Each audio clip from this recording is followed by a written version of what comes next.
श्रीमद् भगवद गीता अध्याय 11। अर्जुन ने कहा, आपने जिन अत्यंत रहस्यमय आध्यात्मिक विषयों का मुझे उपदेश दिया है, उसे सुनकर अब मेरा मोह दूर हो गया है। हे कमल नयन, मैंने आपसे प्रत्येक जीव की उत्पत्ति तथा लय के विषय में विस्तार से सुना है और आपकी अक्षय महिमा का अनुभव किया है। हे पुरुषोत्तम, हे परमेश्वर, यद्यपि आपको मैं अपने समक्ष आपके द्वारा वर्णित आपके वास्तविक रूप में देख रहा हूँ, किंतु मैं यह देखने का इच्छुक हूँ कि आप इस दृश्य जगत में किस प्रकार प्रविष्ट हुए हैं। मैं आपके उसी रूप का दर्शन करना चाहता हूँ। हे प्रभु, हे योगेश्वर, यदि आप सोचते हैं कि मैं आपके विश्व रूप को देखने में समर्थ हो सकता हूँ, तो कृपा करके मुझे अपना असीम विश्व रूप दिखलाइए। भगवान ने कहा, हे अर्जुन, हे पार्थ, अब तुम मेरे ऐश्वर्य को सैकड़ों हजारों प्रकार के देवीय तथा विविध रंगों वाले रूपों को देखो। हे भारत, लो तुम आदित्यों, वसुओं, रुद्रों, अश्विनी कुमारों तथा अन्य देवताओं के विभिन्न रूपों को यहाँ देखो। तुम ऐसे अनेक आश्चर्यमय रूपों को देखो जिन्हें पहले किसी ने ना तो कभी देखा है ना सुना है। हे अर्जुन, तुम जो भी देखना चाहो उसे तत्क्षण मेरे इस शरीर में देखो। तुम इस समय तथा भविष्य में जो भी कुछ देखना चाहते हो उसको यह विश्व रूप दिखाने वाला है। यहाँ एक ही स्थान पर चर अचर सब कुछ है, किंतु तुम मुझे अपनी इन आँखों से नहीं देख सकते। अतः मैं तुम्हें दिव्य आँखें दे रहा हूँ। अब मेरे योग ऐश्वर्य को देखो। कोई भी व्यक्ति एक स्थान पर बैठे बैठे सारा विश्व नहीं देख सकता, किंतु अर्जुन जैसा भक्त यहाँ देख सकता है कि सारी वस्तुएं जगत में कहाँ कहाँ स्थित है।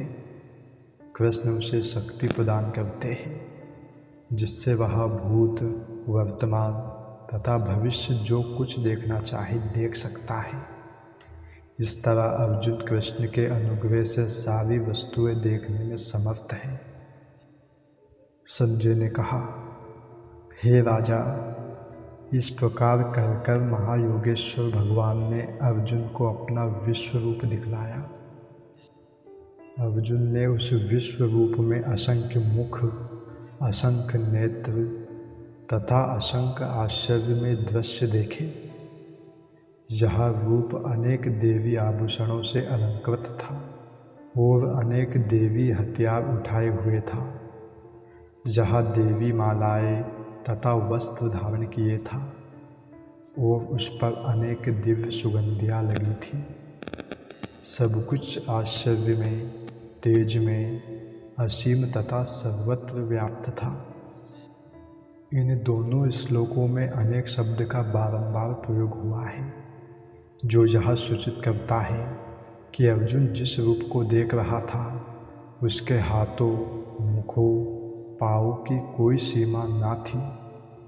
ये रूप सारे ब्रह्मांड में फैले हुए थे, किंतु भगवत कृपा से अर्जुन उन्हें एक स्थान पर बैठे बैठे देख रहा था।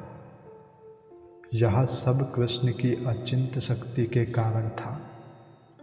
यदि आकाश में हजारों सूर्य एक साथ उदय हो तो उनका प्रकाश शायद परम पुरुष के इस विश्व रूप के तेज की समता कर सके। अर्जुन ने जो कुछ देखा वह अकथ्य था, तो भी संजय धृतराष्ट्र को उस महान दर्शन का मानसिक चित्र उपस्थित करने का प्रयत्न कर रहा है। ना तो संजय वहाँ था ना धृतराष्ट्र, किंतु व्यासदेव के अनुग्रह से संजय सारी घटनाओं को देख सकता है। अतः इस स्थिति की तुलना वह एक काल्पनिक घटना हजारों सूर्यों से कर रहा है। जिससे इसे समझा जा सके।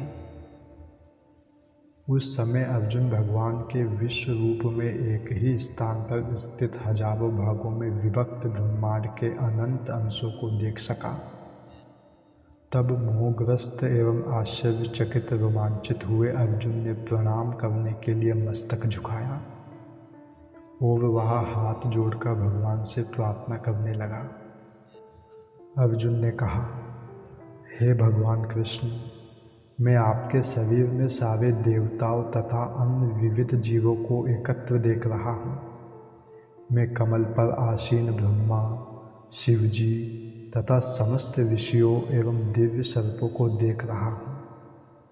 हे विश्वेश्वर, हे विश्वरूप, मैं आपके शरीर में अनेकानेक हाथ, पेट, मुंह तथा आँखें देख रहा हूँ, जो सर्वत्र फैले हैं और जिनका अंत नहीं है। आप में न अंत दिखता है, न मध्य और न आदि। आपके रूप को उसके चकाचौंध तेज के कारण देख पाना कठिन है, क्योंकि वह प्रज्वलित अग्नि की भांति अथवा सूर्य के अपार प्रकाश की भांति चारों ओर फैल रहा है। तो भी मैं इस तेजोमय रूप को सर्वत्र देख रहा हूँ, जो अनेक मुकुटों, गदाओं तथा चक्रों से विभूषित है। आप परम आज्ञ ज्ञेय वस्तु है। आप इस ब्रह्मांड के परम आधार है। आप अव्यय तथा पुराण पुरुष है। आप सनातन धर्म के पालक भगवान है।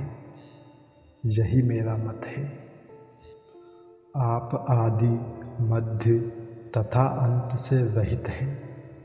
आपका यश अनंत है। आपकी असंख्य भुजाएं हैं और सूर्य तथा चंद्रमा आपकी आँखें हैं। मैं आपके मुख से प्रज्वलित अग्नि निकलते और आपके तेज से इस संपूर्ण ब्रह्मांड को जलते हुए देख रहा हूँ। यद्यपि आप एक हैं, किंतु आप आकाश तथा सारे लोकों एवं उनके बीच के समस्त अवकाश में व्याप्त है। हे महापुरुष, आपके इस अद्भुत तथा भयानक रूप को देखकर सारे लोग भयभीत हैं। देवों का सारा समूह आपकी शरण ले रहा है और आप में प्रवेश कर रहा है। उनमें से कुछ अत्यंत भयभीत होकर हाथ जोड़े आपकी प्रार्थना कर रहे हैं। महर्षियों तथा सिद्धों के समूह कल्याण हो कहकर वैदिक स्तोत्रों का पाठ करते हुए आपकी स्तुति कर रहे हैं।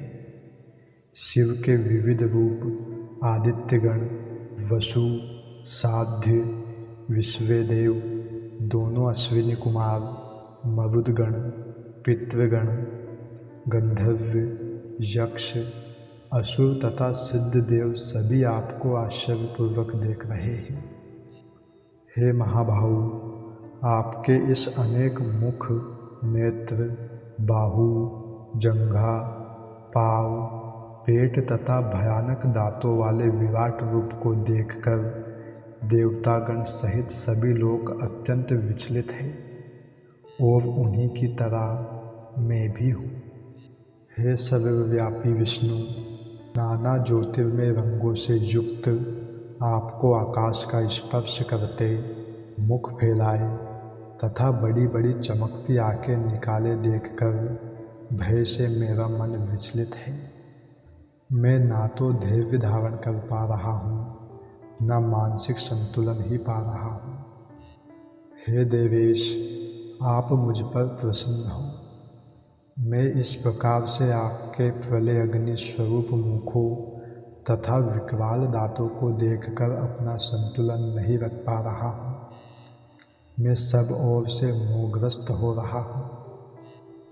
धृतराष्ट्र के सारे पुत्र अपने समस्त सहायक राजाओं सहित तथा भीष्म, द्रोण, कर्ण एवं हमारे प्रमुख योद्धा भी आपके विकराल मुख में प्रवेश कर रहे हैं।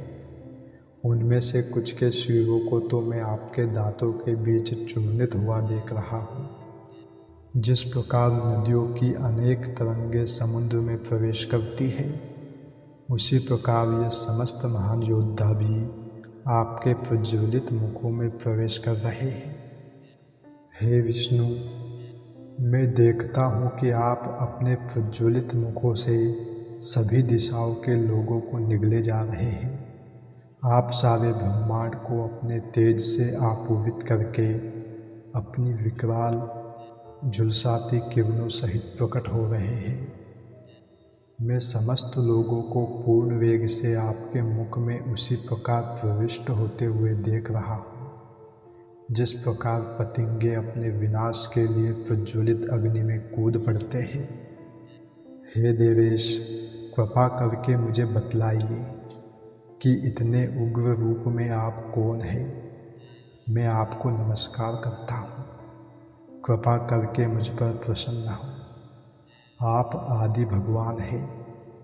मैं आपको जानना चाहता हूँ क्योंकि मैं नहीं जान पा रहा हूँ कि आपका प्रयोजन क्या है।